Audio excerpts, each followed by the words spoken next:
dahulu. EYD itu adalah ejaan yang disempurnakan. Tujuan pembelajarannya ini agar kalian dapat menjelaskan langkah-langkah dalam membuat kerangka karangan dengan menggunakan EYD. Dan kemudian kalian dapat menempatkan penggunaan tanda baca yang tepat dalam karangannya. Contoh, kalau tanda titik itu digunakan di akhir apa di awal? Di akhir kalimat. Contohnya, pergi liburan, titik. Berarti sampai situ aja buat tanda bacanya. Paham? Kalau tanda koma itu gimana? Berhentinya sebentar. Contohnya, adik pergi sekolah, koma, dengan menggunakan sepeda. Itu tanda baca koma. Oke, itu tujuan pembelajaran kalian yang akan kita pelajarin hari ini. Sampai sini ada pertanyaan? Ada. Sekarang ibu yang bertanya. Kalau tidak ada pertanyaan, apa itu EYD? Apa tujuan belajar kita hari ini? Agar kalian bisa menggunakan tanda baca dengan benar. Tanda baca dengan benar. Oke. Kalau kalian sudah paham, coba kalian buka halaman 55. Sudah dibuka halaman 55? Oke, kalau sudah dibuka, di situ ada lembar kerja individu. Individu itu artinya perorangan. Mengenai pembuatan kerangka karangan.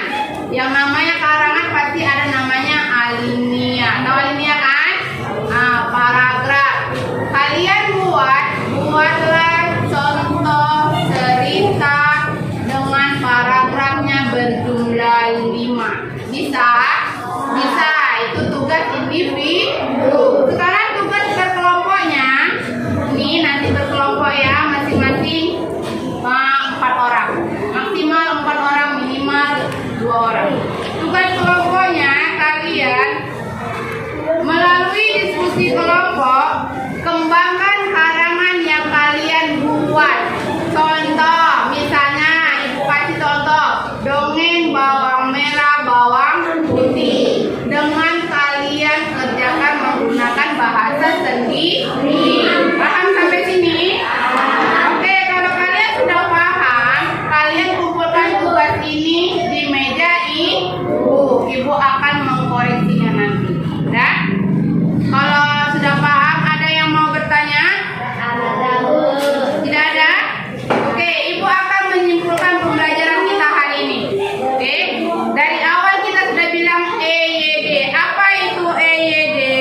Ejaan yang disempurnakan. Ejaan yang disempurnakan adalah menggunakan tanda baca yang tepat, yang benar sesuai dengan kalimat. Menggunakan tanda baca yang benar sesuai dengan kalimat. Jadi tugasnya sudah selesai, kesimpulan sudah ibu jelaskan. Kita akhiri pembelajaran kita hari ini. Oke, kita akhiri dengan assalamualaikum warahmatullahi wabarakatuh.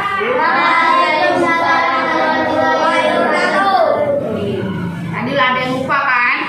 Doanya belum, ibunya lupa, kalian juga lupa, ya kan? So, doa dulu baru assalamualaikum.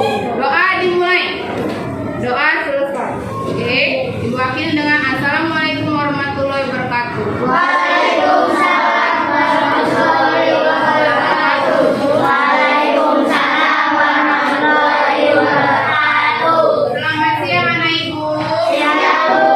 Apa kabarnya kalian hari ini? Baik. Alhamdulillah kalau baik. Oke, di sini ibu masuk ke kelas kalian di kelas 6 itu menggantikan Bu Winda. Karena Bu Windanya hari ini berhalangan hadir karena sakit. Kita doakan Bu Windanya sehat selalu. Amin. Oke, jadi sini ibu akan belajar tentang IPS, tentang kejadian atau peristiwa alam. Dan sebelum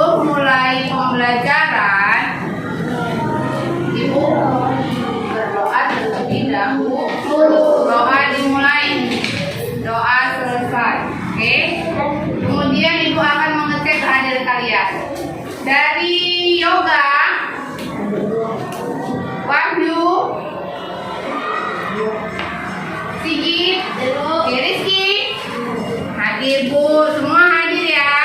Oke, karena semua hadir, sekarang ibu akan menjelaskan tujuan pembelajaran kita hari ini.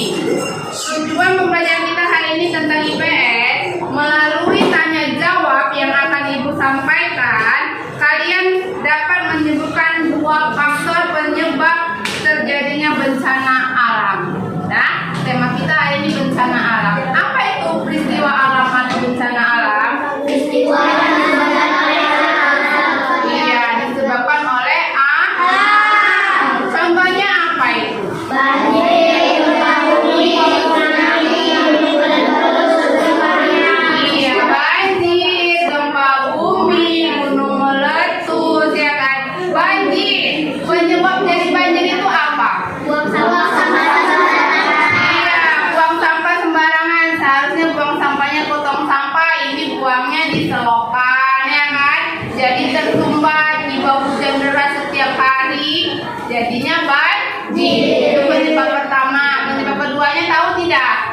Penyebab keduanya karena kalau kita hujan terus menerus dari pagi sampai paginya akan menyebabkan banjir. Contohnya ini sekarang, ya kan? Ada nggak kemarin rumahnya kebanjiran? Ada bu. Ada, ya kan? Banyak, ya kan? Penyebabnya itu karena hujan terus menerus. Udah gitu, ada dia itu gempa bumi, tsunami, gunung meletus, kekeringan. Kalau kekeringan itu apa penyebabnya? Iya, kemarau aja, musim panas saja tidak ada hujan.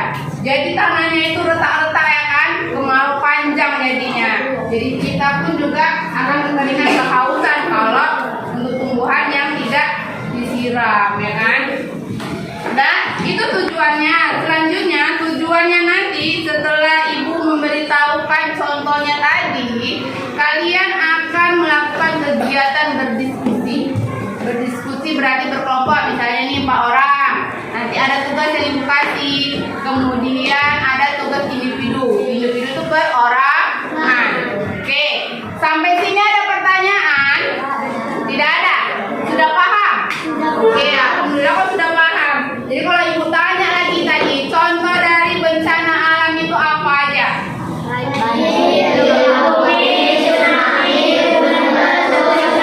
Iya, boleh kalian lihat contohnya ini. Ibu ambil dari buku atau dari buku, ya kan? Nih, ada dia di sini gempa bumi atau gunung meletus. Ini kekeringan. Sebelahnya banjir. Yang sebelahnya ini apa? Longsor. Longsor itu berarti tanahnya turun, ya kan, di longsor. Ini kekeringan yang tadi, ya kan? Penyebabnya tadi udah ibu sebutkan. Sampai sini paham kan? Kalau paham, buka buku kalian halaman 51. Di situ ada tugas. Tugas yang kalian kerjakan adalah, sudah dibuka? Sudah? Tugasnya coba kalian buat mengapa sebuah gunung dapat meletus. Tuh, tugasnya berupa pertanyaan. Nanti kalian kerjakan di buku tulis. Apa saja faktor penyebabnya? Nah, itu yang pertama. Yang kedua, kalian masih ingat bencana tsunami di Aceh? Masih. Sekarang tugas yang kedua, carilah informasi mengenai peristiwa tsunami di Aceh. Itu tugasnya berkelompok. Nanti kalian kerjakan sama kelompoknya. Dan untuk tugas di rumah, kalian cari penyebab dari macam-macam bencana alam. Contohnya gempa bumi, apa penyebabnya? Gunung meletus, apa penyebabnya? Paham sampai sini? Paham. Kalau paham, ada nggak pertanyaan dari kalian? Ada yang mau bertanya? Oke, berarti dapat lah ya, udah paham ya kan? Kalau gitu, ibu akan sebelum Ibu akhirin, Ibu akan memberikan kesimpulan dari pembelajaran kita hari ini. Kesimpulannya dari pembelajaran kita hari ini, bencana alam itu dapat disebabkan oleh dua faktor, yaitu faktor alam dan faktor manusia.